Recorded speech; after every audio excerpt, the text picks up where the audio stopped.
Hey everybody, I'm Tom Bassel. Welcome to 10,000 and Below, where we go through the worst ranked games on Board Game Geek. Today we're at 14,701 and going down. I take a look at them. Sometimes I like them. Sometimes I think they're okay. Sometimes I think they're much better than they should be. And sometimes I never heard of them and I'm intrigued by them. We don't look at all 100, but we look at several of them. So let's get started today.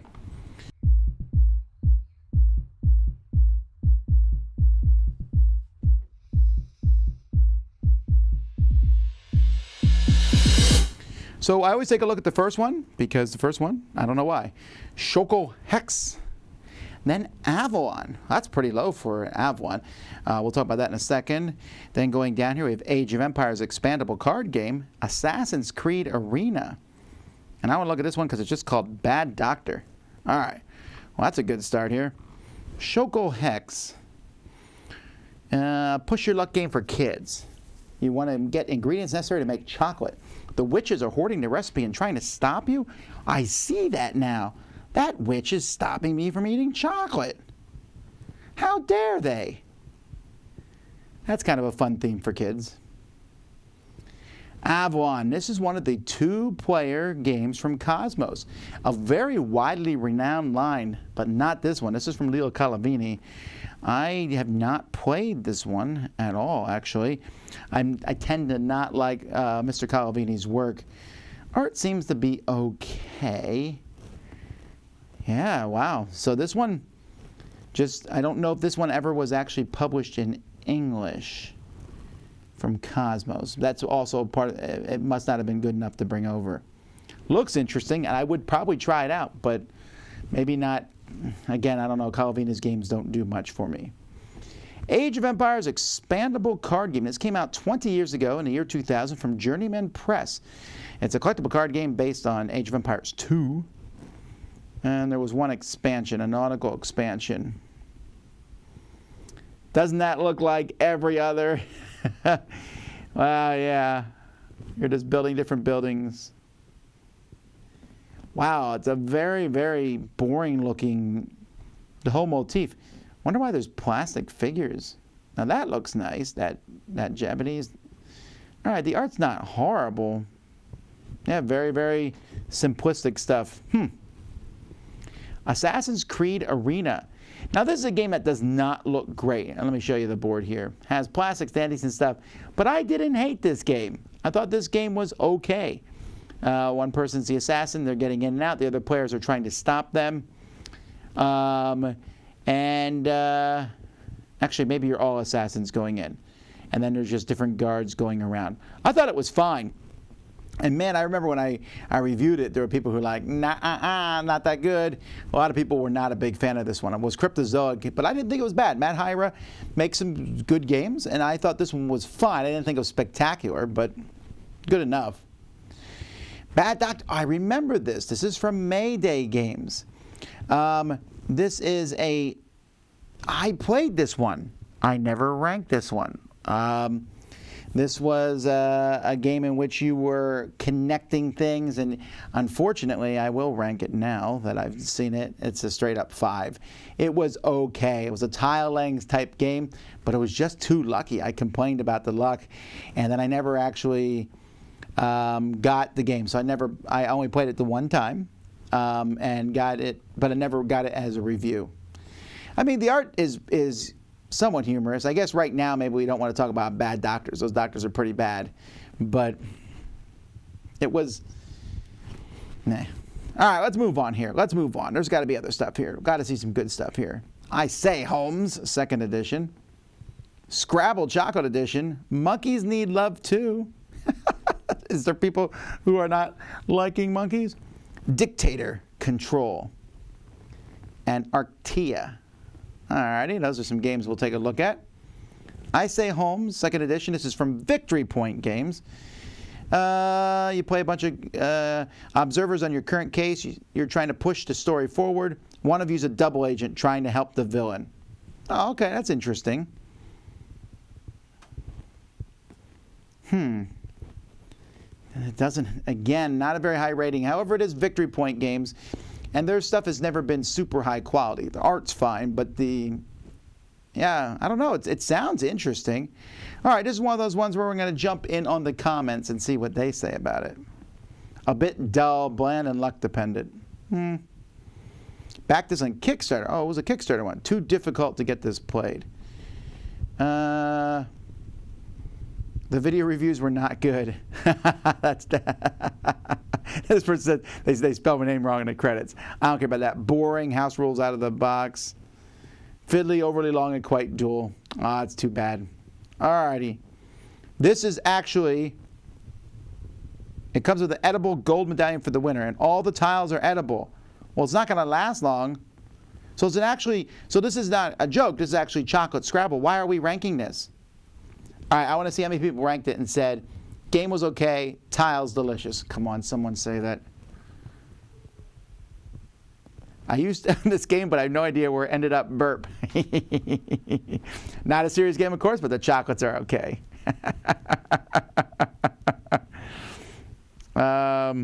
This person says the chocolate's no good. Scrabble, chocolate tasted bad. All right, Monkeys Need Love Too. It's from Topwise Games. Perfume sites are testing on monkeys, and your friends aren't going to stand by, but you need to free the most monkeys.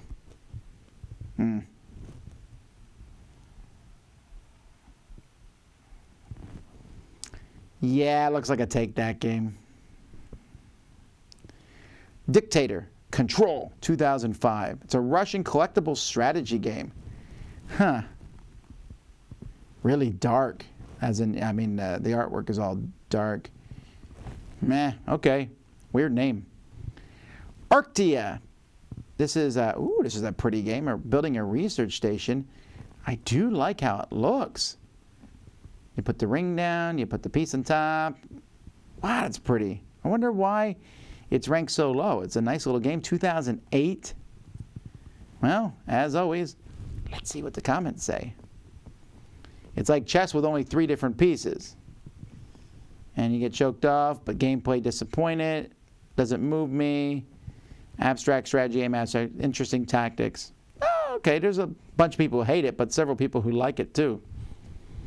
Not enough ratings for it to move higher. Hellrail, we'll take a look at that one.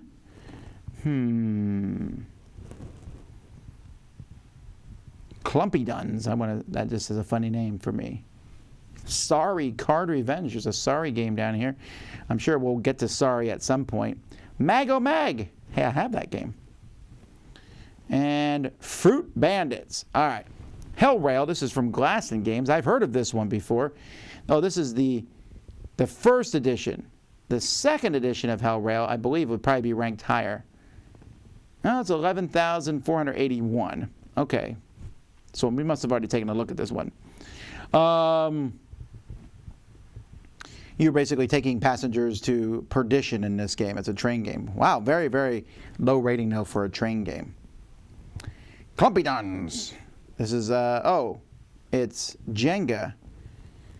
I like this. The bricks are 3 different colors and are slightly different thickness. This is the basic difference between Clumpy Duns and other tower stacking games.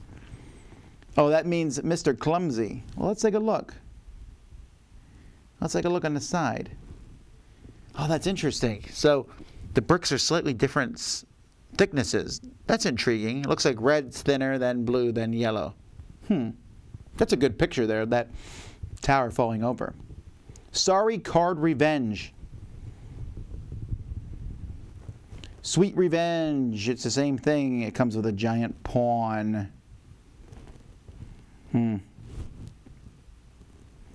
7 cards, and you follow play directed by the talking pawns. They try to play cards matching the color. There's a talking electronic thing. I'm sure this is bad, but I think I would play it.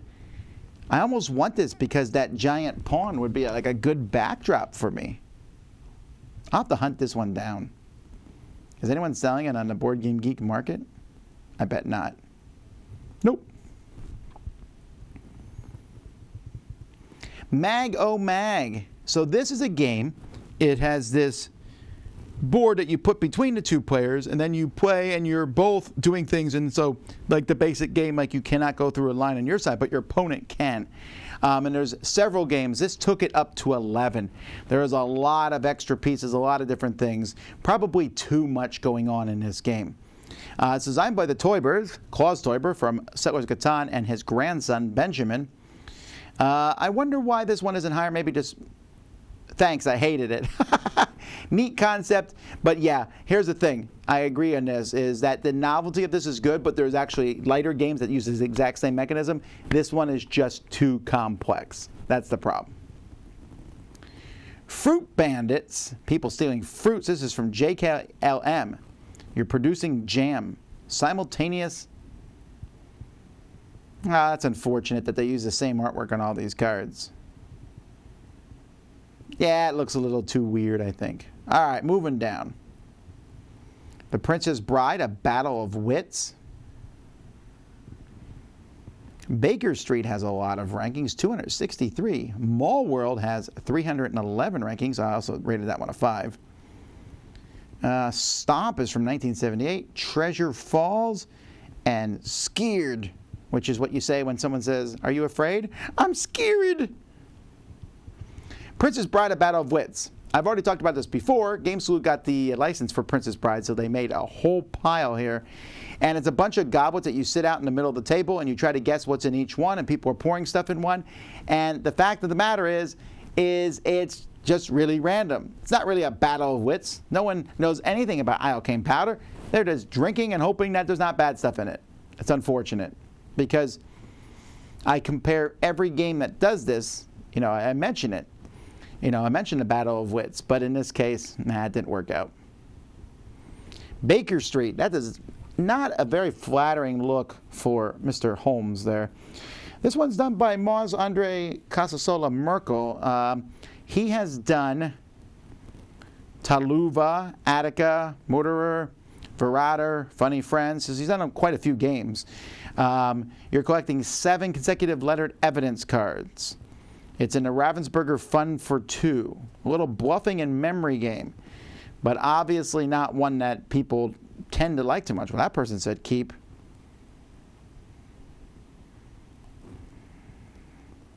People are bored. It's combining memory and liar's dice. No, okay, some people like it. Well, that person said I'd rather play Uno. Mall World. I really wanted to like this game. This is from Andrea Meyer, and she has designed some good games. I haven't seen anything from her lately. And in this one, you have a mall. Great, but it's just too much work, the game, to build this mall. There's just too many rules, I think, and there's no satisfaction as you build the mall. I like the concept better than the game. Stomp. There's giants 2 feet. Can the giants 2 big feet stomp out the garden raiding elves? Is this like a war game? It is. It's basically 2. Look at this. There's the sandals and then the people that he's stepping on. And you're playing on a war game looking map. That's humorous. But it came in a magazine. That's funny. Treasurefalls. So this is from Ravensburger, and it looks like you're going to play, and these are moving. Oh, and you push the blocks along, and then things fall. I like that concept. That looks like a fun game for kids. It probably doesn't have a high rating because it's a kids game. You'll notice it's 354 under children's games, so that's probably what it is. Scared. Now, I've reviewed this game quite a while ago. When did I review it? 2013 was the last time I looked at this one. Why did I have Scared? I mean, it's a distant relative of Scrabble. Oh, it's numbers. That's right. You're covering up with these different shapes and trying to get points with the numbers. It looks like one of those old classy games. Like the cover here, of course. The cover always has a serious-looking guy with a woman on his shoulder because that's what happens when you play this kind of game. They just show up. Oh, well. It's fine, I guess, for what it is. That's what I said, 6.5. All right, moving down. Kings Under Mountains. I did not like that one. Roar, Catch the Monster. I thought that one was okay. And Boxes. I did enjoy Boxes, but not Captain's Wager. But I did enjoy World Beater. World Beater. Let's talk about that. All right, Kings Under Mountains. Oh, that's right. This is from Right Games. I like a lot of things that Right Games has done, and this one here was just way too lucky. Beautiful artwork, and these giants and dwarves are fighting each other, and you're using cards back and forth, but just was not good. Just too lucky. Roar, Catch the Monster. This one I said was okay. You're moving around. The person who controls the monster is a mobile device. That's right. I remember that now. This is one of the first iPad-type games where you moved around. It's for kids, unfortunately. But you have the monster moving around. Everyone else can listen and hear sounds about where the monster is going to be based on what they land on. Fantastic idea. Probably too early implementation. It probably wouldn't do as well now, but I like the concept of that. Boxes is a good game because Boxes, when I first got this at Essen in 2014, they said if you buy the game, you could also buy a gavel. And I was like, I want a gavel. And I bought the gavel, and that was my very first hammer of judgment that I used in the Dice Tower videos from this game. I remember that. So you're selling different boxes and containers. It is a little bit of an auction game back and forth, and I liked it. It's fine. It's a good little auction game. And I like the packaging. It came in a container-type box. This one never took off and got much buzz, but I thought it was good. Captain's Wager. I did not like this game. I reviewed Captain's Wager in 2015, so you think I would remember it. But it's not ringing any bells other than the game is really boring looking. Oh, it's Captain's Wager. I do remember this now. This is from Gray Fox Games. I put this one out of my memory. Now, Gray Fox puts out some fantastic stuff. But this was a game that mixed betting and borrowing and card playing, and wow, that it was at random. And I dislike this one a lot. And even to this day, I will meet Gray Fox and I'll be like, I love your games. And they're like, what about Captain's Wager? I'm like, oh yeah, except Captain's Wager. World Beater. I remember this game. I found this at a thrift store as a kid and bought it and loved the concept of it. In this game, you have these cars, and there's no luck in this game. I mean, there's luck in how these pieces are set up on the board, and you move in straight lines as you travel across trying to pick up different tokens across the world. I think it's a fascinating idea. It was ahead of its time. It was a Euro game, a Euro race style game, in my opinion. I like this, and if you like Hare and Tortoise and Thoughtwave, I don't know what Thoughtwave is, then World Beater is a game you'll appreciate.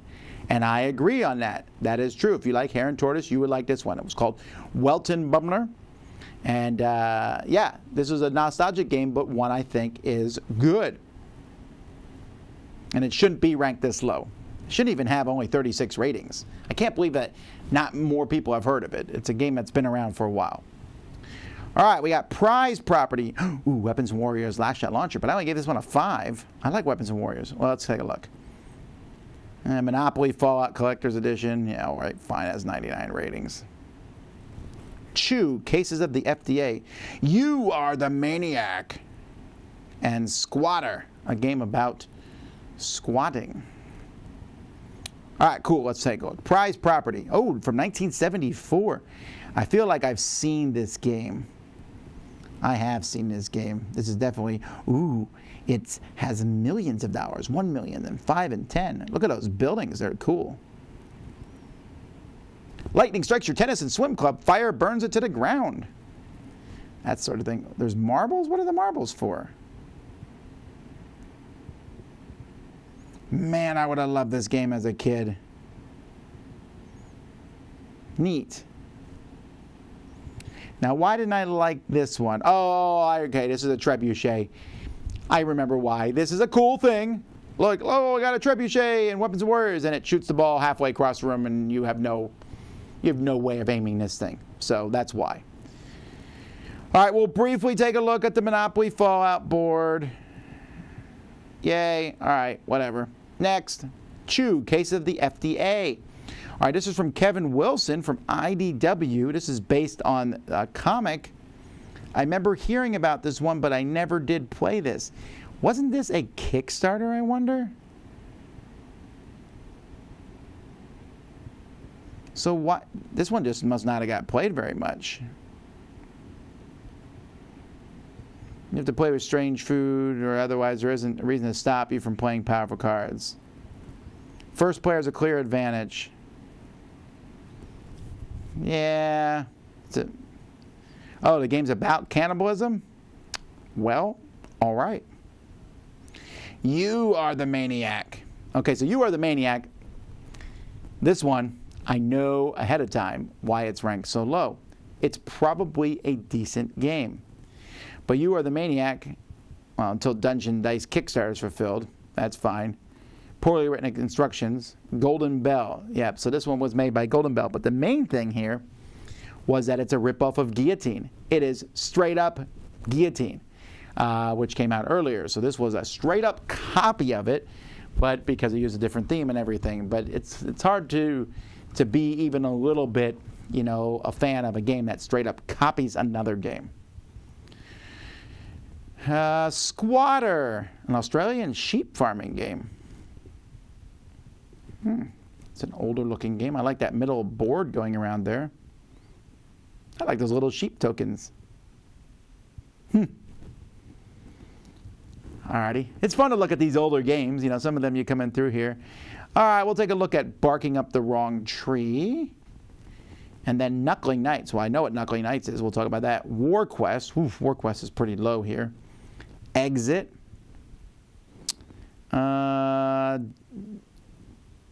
Donkey Derby. I'm going to look at that one. Coral Reef. Formidable Foes. This is from Friedman Fries. I can tell that just because it has 2 F's in it. Rolf. ROLF. I gave that one an 8. That's one of the highest rated games I have that is down this far. And then the Toast of the Town. And then the last one here is Tuppen. All right, here we go. Barking Up the Wrong Tree. You're trying to collect trees. Dogs bark up a tree, and the most dogs wins a tree.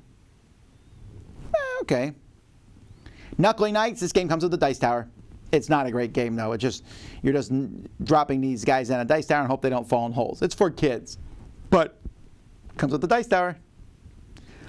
War Quest. Oh, man. I like Glenn Drover. He does some fantastic things. He really does. This game is a straight-up bomb.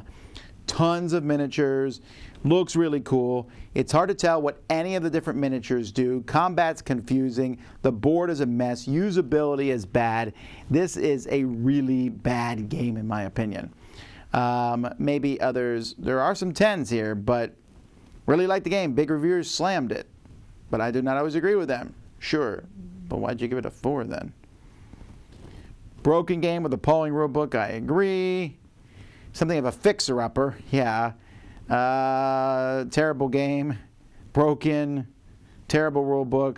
Yeah, it's unfortunate. You'd think it would be a good game. It just wasn't. Donkey Derby. Clemens Franz is the artist here, huh? I do like the art in this one. Looks like a little race game. I'd play that. Looks like it's for kids. Coral Reef. I gave this one a 7. Yeah. This one has a bunch of, this one's hard to see the picture here. A bunch of tiles out there that they fit together. They don't necessarily match, like a puzzle. And you're trying to find things to grab these different pieces here. I like this. Formidable Foes. This is Friedman Fries. I never played this one.